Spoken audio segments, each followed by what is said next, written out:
Edgar Allan Poe. Berenice. Diceban mis sodales,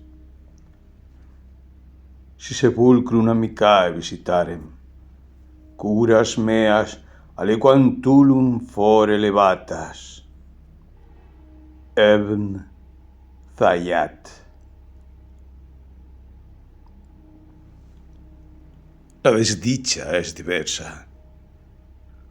La desgracia cunde multiforme sobre la tierra, desplegada sobre el ancho horizonte como el arco iris.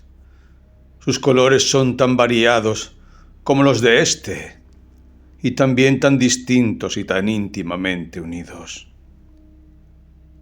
Desplegada sobre el ancho horizonte como el arco iris. ¿Cómo es que de la belleza ha derivado un tipo de fealdad? De la alianza y la paz, un símil del dolor. Pero así como en la ética, el mal es una consecuencia del bien, así, en realidad, de la alegría nace la pena. O la memoria de la pasada beatitud es la angustia de hoy. O las agonías que son se originan en el éxtasis que pudieron haber sido. Mi nombre de pila es Egaeus. No mencionaré mi apellido. Sin embargo, no hay en mi país torres más venerables que mi melancólica y gris heredad. Nuestro linaje ha sido llamado raza de visionarios, y en muchos detalles sorprendentes, en el carácter de la mansión familiar, en los frescos del salón principal, en las colgaduras de los dormitorios, en los relieves de algunos pilares de la sala de armas, pero especialmente en la galería de cuadros antiguos, en el estilo de la biblioteca y, por último, en la peculiarísima naturaleza de sus libros. Hay elementos más que suficientes para justificar esta creencia. Los recuerdos de mis primeros años se relacionan con este aposento y con sus volúmenes, de los cuales no volveré a hablar.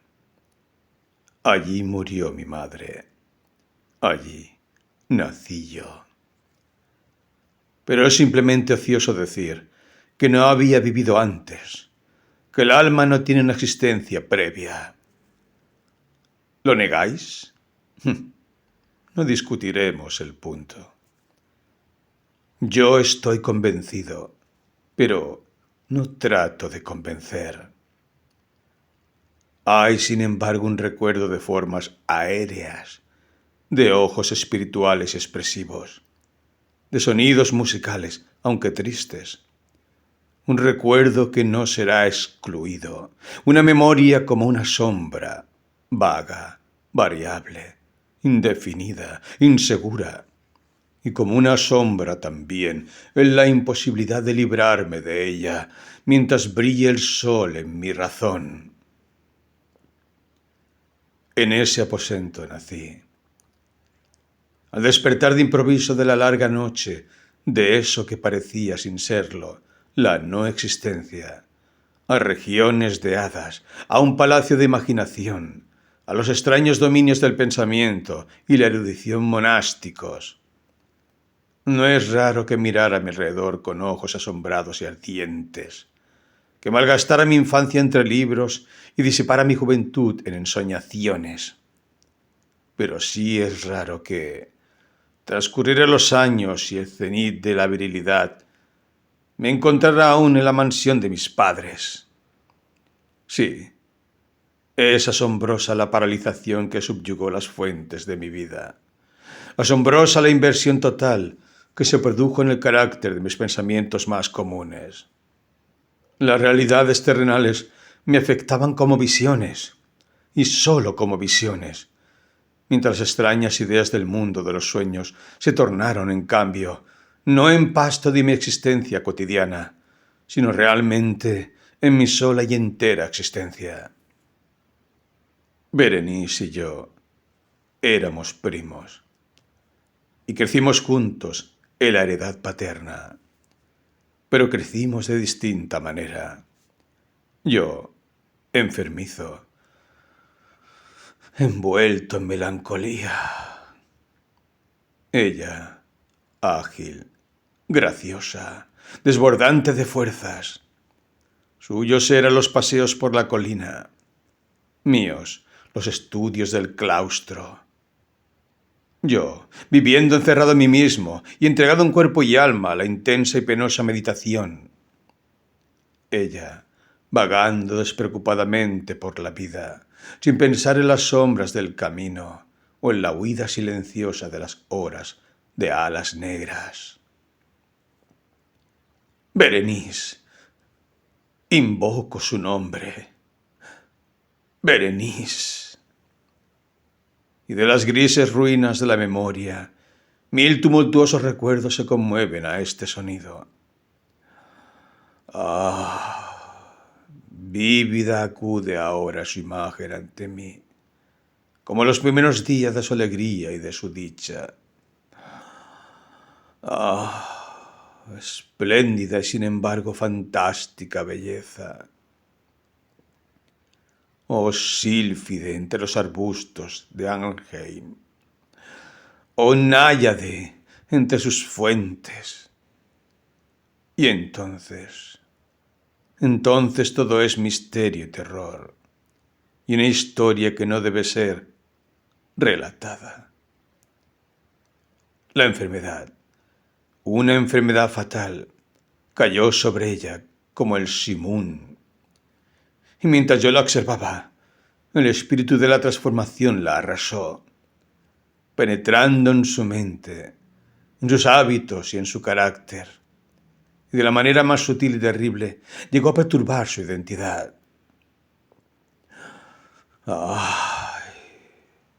El destructor iba y venía, y la víctima, ¿dónde estaba?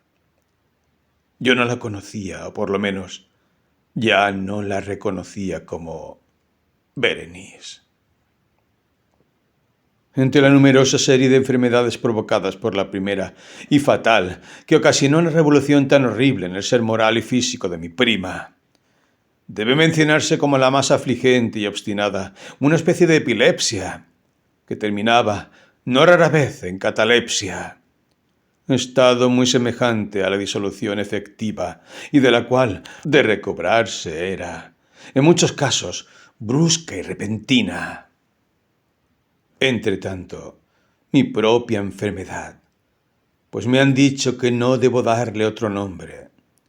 Mi propia enfermedad, digo, crecía rápidamente, asumiendo por último un carácter monomaníaco de una especie nueva y extraordinaria, que ganaba cada vez más vigor y al fin obtuvo sobre mí un incomprensible ascendiente. Esta monomanía, si así debo llamarla, consistía en una irritabilidad morbosa de esas propiedades de la mente que la ciencia psicológica designa con la palabra atención. Es más que probable que no se me entienda, pero temo en verdad que no haya manera posible de proporcionar a la inteligencia del lector corriente una idea adecuada de esa nerviosa intensidad, del interés con que en mi caso las facultades de meditación, por no emplear términos técnicos, actuaban y se sumían en la contemplación de los objetos del universo, aun de los más comunes. Reflexionar largas horas, infatigable, con la atención clavada en alguna nota trivial, al margen de un libro o en su tipografía. Pasar la mayor parte de un día de verano absorto en una sombra extraña que caía oblicuamente sobre el tapiz o sobre la puerta. Perderme durante toda una noche en la observación de la tranquila llama de una lámpara o los rescoldos del fuego. Soñar días enteros con el perfume de una flor. Repetir monótonamente alguna palabra común hasta que el sonido, por obra de la frecuente repetición, dejara de suscitar idea alguna en la mente. Perder todo sentido de movimiento, de existencia física, gracias a una absoluta y obstinada quietud, largo tiempo prolongada. Tales eran algunas de las extravagancias más comunes y menos perniciosas provocadas por un estado de las facultades mentales. No único, por cierto, pero sí capaz de desafiar todo análisis o explicación. Mas no se me entienda mal. La excesiva, intensa y mórbida atención así excitada por objetos triviales en sí mismos no debe confundirse con la tendencia a la meditación, común a todos los hombres y que se da especialmente a las personas de imaginación ardiente. Tampoco era, como pudo suponerse al principio, un estado agudo o una exageración de esa tendencia, sino primaria y esencialmente distinta, diferente. En un caso, el soñador o el fanático, interesado en un objeto habitualmente no trivial, lo pierde de vista poco a poco en una multitud de deducciones y sugerencias que de él proceden, hasta que, al final de un ensueño colmado, a menudo de voluptuosidad, el incitamentum, o primera causa de sus meditaciones, desaparece en un completo olvido. En mi caso, el objeto primario era invariablemente trivial, aunque asumiera, a través del intermedio de mi visión perturbada, una importancia refleja y real. Pocas deducciones, si es que aparecía alguna, surgían, y de esas pocas retornaban tercamente al objeto original como a su centro. Las meditaciones nunca eran placenteras, y al cabo del ensueño, la primera causa, lejos de estar fuera de vista, había alcanzado ese interés sobrenaturalmente exagerado que constituía el rasgo dominante del mal. En una palabra, las facultades mentales más ejercidas en mi caso eran, como ya lo he dicho, las de la atención, mientras en el soñador son las de la especulación. Mis libros, en esa época, si no servían en realidad para irritar el trastorno, participaban ampliamente, como se comprenderá, por su naturaleza imaginativa inconexa, de las características peculiares del trastorno mismo. Puedo recordar, entre otros, el tratado del noble italiano Coelius Secundus Curio, de Amplitudine Beati Regni Dei, la gran obra de San Agustín, La ciudad de Dios, y la de Tertuliano, De carne Christi, cuya paradójica sentencia, mortus est Dei filius, credibili est quia ineptum est, et sepultas resurrexit, certum est quia impossibili est, ocupó mi tiempo íntegro durante muchas semanas de laboriosa e inútil investigación. Se verá, pues, que, arrancada de su equilibrio, solo por cosas triviales, mi razón semejaba a ese risco marino del cual habla Ptolomeo Hefestión, que resistía firme los ataques de la violencia humana y la feroz furia de las aguas y los vientos, pero temblaba al contacto de la flor, llamada asfódelo. Y aunque para un observador descuidado pueda parecer fuera de duda que la alteración producida en la condición moral de Berenice por su desventurada enfermedad me brindaría muchos objetos para el ejercicio de esa intensa y anormal meditación, cuya naturaleza me ha costado cierto trabajo explicar. En modo alguno era este el caso. En los intervalos lúcidos de mi mal, su calamidad me daba pena, y muy conmovido por la ruina total de su hermosa y dulce vida, no dejaba de meditar con frecuencia, amargamente, en los prodigiosos medios por los cuales había llegado a producirse una revolución tan súbita y extraña.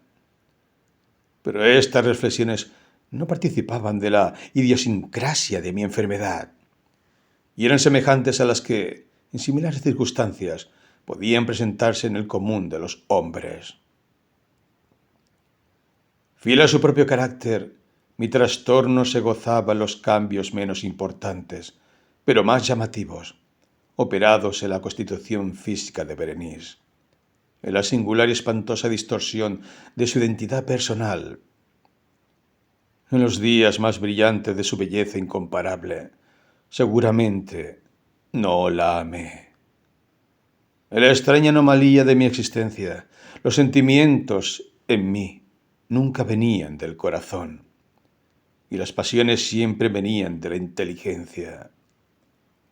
A través del alba gris, en las sombras entrelazadas del bosque a mediodía y en el silencio de mi biblioteca por la noche, su imagen había flotado ante mis ojos y yo la había visto, no como una Berenice viva, palpitante, sino como la Berenice de un sueño, no como una moradora de la tierra terrenal, sino como su abstracción, no como una cosa para admirar, sino para analizar, no como un objeto de amor, sino como el tema de una especulación tan abstrusa cuanto inconexa.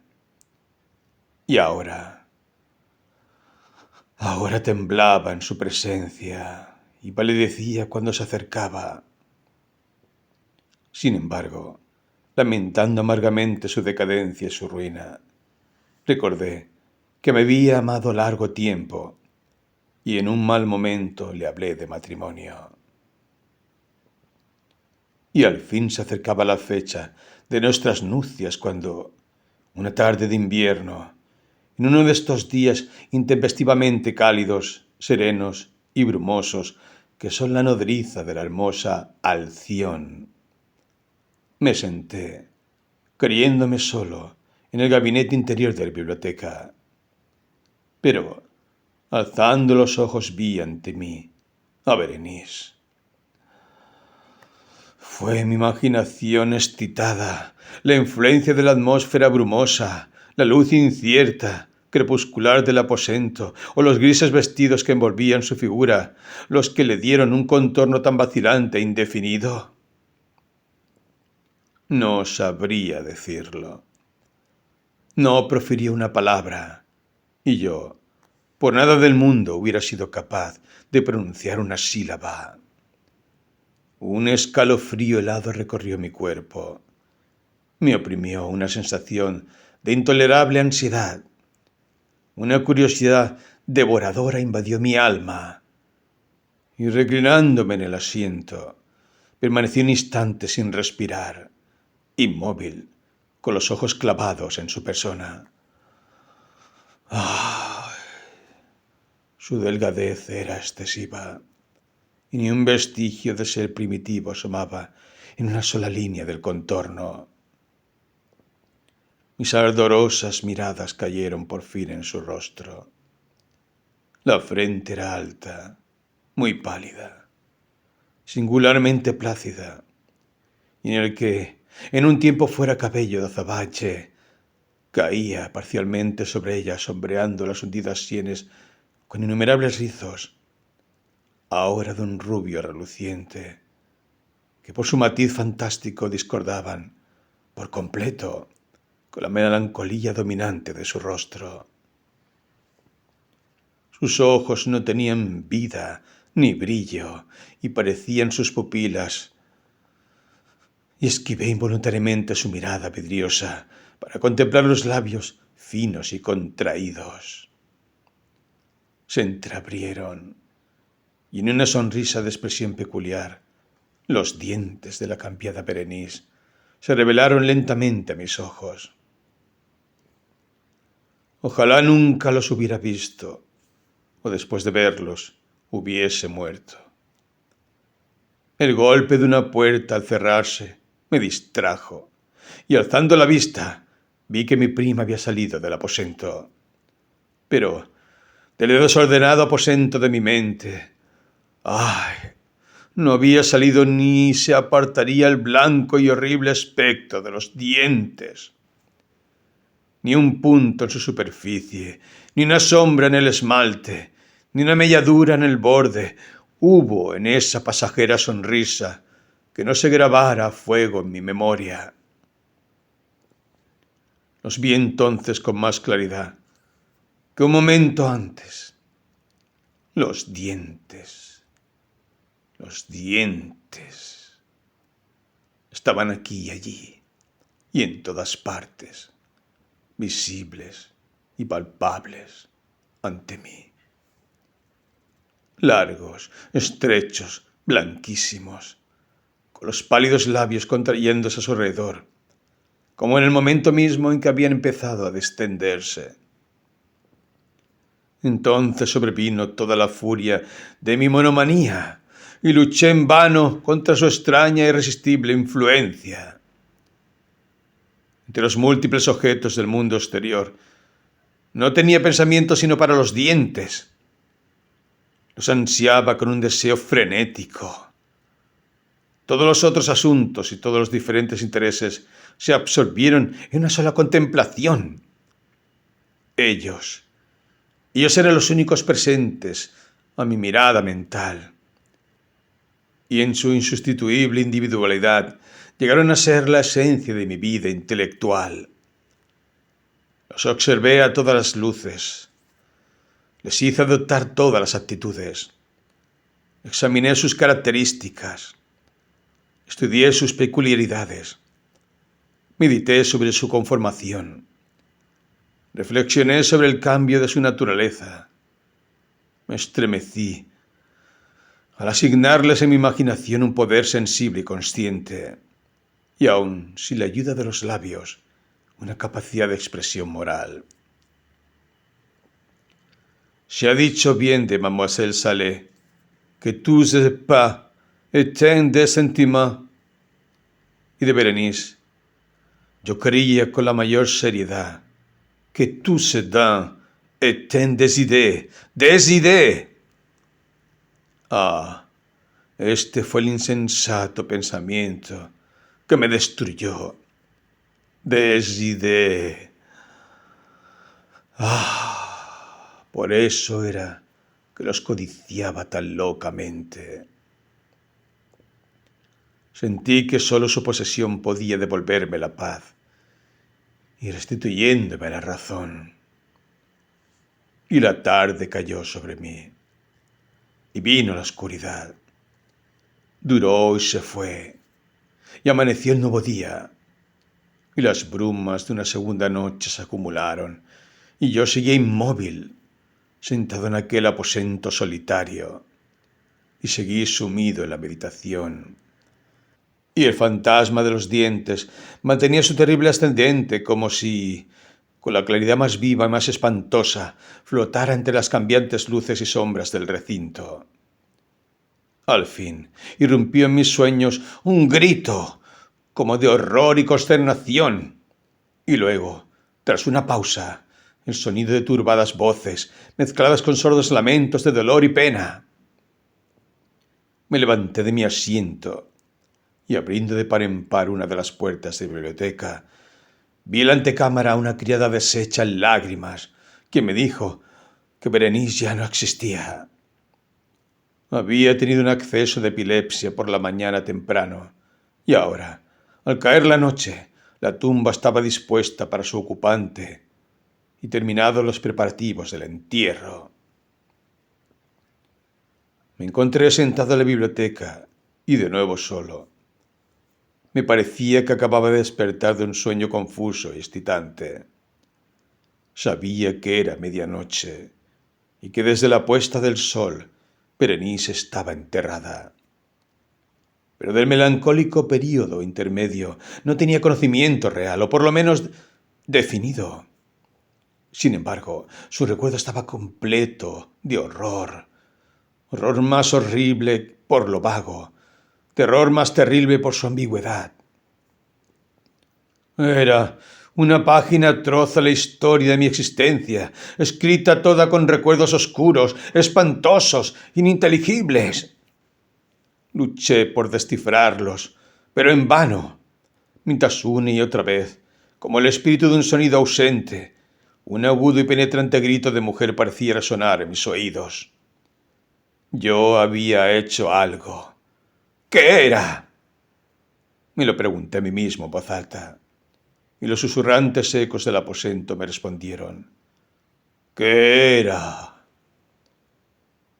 En la mesa, a mi lado, ardía una lámpara y había junto a ella una cajita.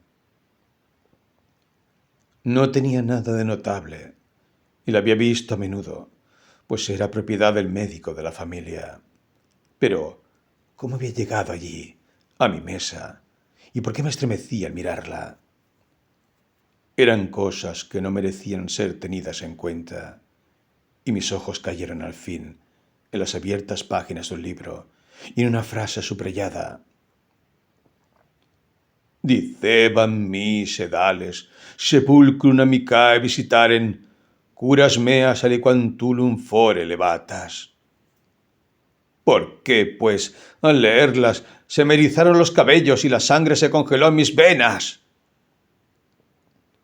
Entonces sonó un ligero golpe en la puerta de la biblioteca, y pálido como un habitante de la tumba, entró un criado de puntillas. Había en sus ojos un violento terror, y me habló con voz trémula, ronca, ahogada. ¿Qué dijo? Oí algunas frases entrecortadas. Hablaba de un salvaje grito que había turbado el silencio de la noche, de la servidumbre reunida para buscar el origen del sonido, y su voz cobró un tono espeluznante, nítido, cuando me habló susurrando de una tumba violada, de un cadáver desfigurado, sin mortaja, y que aún respiraba, aún palpitaba, aún vivía. Señaló mis ropas. Estaban manchadas de barro, de sangre coagulada. No dije nada. Me tomó suavemente la mano. Tenía manchas de uñas humanas. Dirigió mi atención a un objeto que había contra la pared. Lo miré durante unos minutos. Era una pala. Con un alarido salté hasta la mesa y me apoderé de la caja. Pero no pude abrirla. Y en mi temblor se me deslizó de la mano y cayó pesadamente. Y se hizo añicos. Y de entre ellos, entrechocándose, rodaron algunos instrumentos de cirugía dental, mezclados con 32 objetos pequeños, blancos, marfilinos, que se desparramaron por el piso. Aún hoy en día, una de las curiosidades de Poe es que no se sabe a ciencia cierta su enfermedad y su adicción al alcohol. Muchos dicen que Poe se aficionó a la botella en sus peores años, pero otros de sus biógrafos señalan que fue una de las tretas de sus rivales y sus enemigos a la muerte para manchar su personalidad y su leyenda. También es sabido que ese afán por mostrar a Poe como una persona maldita, consumida en el alcohol, puede ayudar a agigantar su leyenda, aumentar las ventas de libros, así que este tema quedará por el momento en duda. Pese a sus últimos días, donde el autor sufrió las consecuencias de la mala vida y del alcohol, además de sus continuos ataques de depresión y melancolía, el joven Edgar Allan Poe era bastante fuerte y atlético. Esta cualidad no perduró en el tiempo, y es por ello que su última versión ha pesado más en los libros de historia. Aunque en la universidad y en la academia pasase por ser alguien físicamente bien dotado. Poe tuvo mucho reconocimiento en su época. No se puede decir de él que fuese el típico autor no reconocido. Pero si bien es cierto que gozó de un cierto reconocimiento en vida, este reconocimiento jamás le permitió vivir a la altura de su leyenda. Se cuenta que siempre pedía préstamos a familiares y amigos y que incluso llegó a alquilar una casa con techos bajos más fáciles de calentar por una chimenea. Se casó con su prima Virginia. Este es uno de los datos curiosos de Poe más conocidos. El autor se casó con su prima de 13 años, Virginia Clemm. Se han dicho muchas cosas acerca de esta curiosa relación, aunque de lo que no queda duda es del vacío y la tristeza que dejó a Poe la muerte de Virginia, a la que dedicó parte de su obra. Siguiendo esta línea, la vida amorosa de Edgar Allan Poe fue mucho más rica que lo que a primera vista sobre su biografía cabría esperar. Tuvo numerosos romances y se dice de él que era un atractivo en su juventud.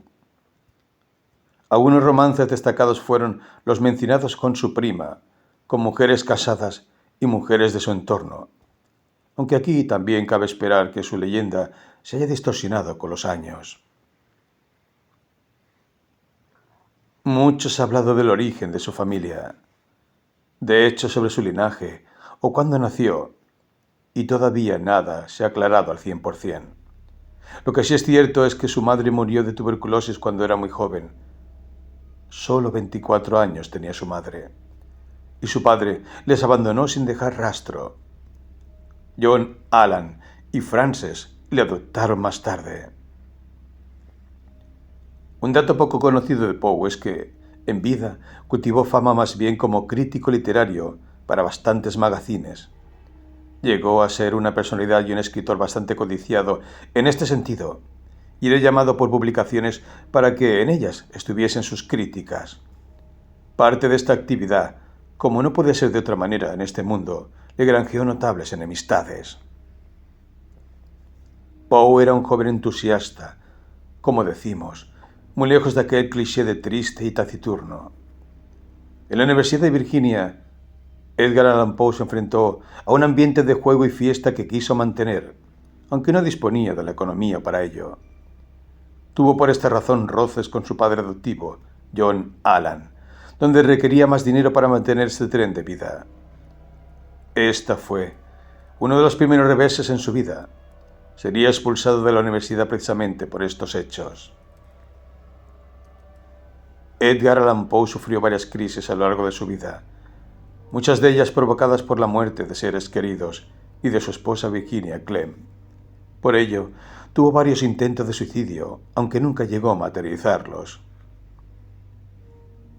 Todavía no se sabe a ciencia cierta la causa de su muerte, y muchos dan varios motivos. Los hechos fue que se le encontró por la calle en grave estado delirante. Una de las versiones que más fuerza ha cobrado en los últimos tiempos es que fue usado como una técnica fraudulenta para corromper el voto y ser usado en las elecciones. Sus últimas palabras también son dudosas, como que intentó invocar a alguno de sus personajes ficticios, o espetó, entre estertores, alguna frase lapidaria. Pero la verdad es que nada está comprobado. Muchos argumentan que su médico intentó falsear este testimonio. Estas son algunas de las curiosidades de Edgar Allan Poe. Una manera diferente de acercarse a la vida y a la obra del autor. Muchas de ellas no están ni mucho menos probadas al 100%, pero constituyen parte de la leyenda que ha llegado a nuestros días.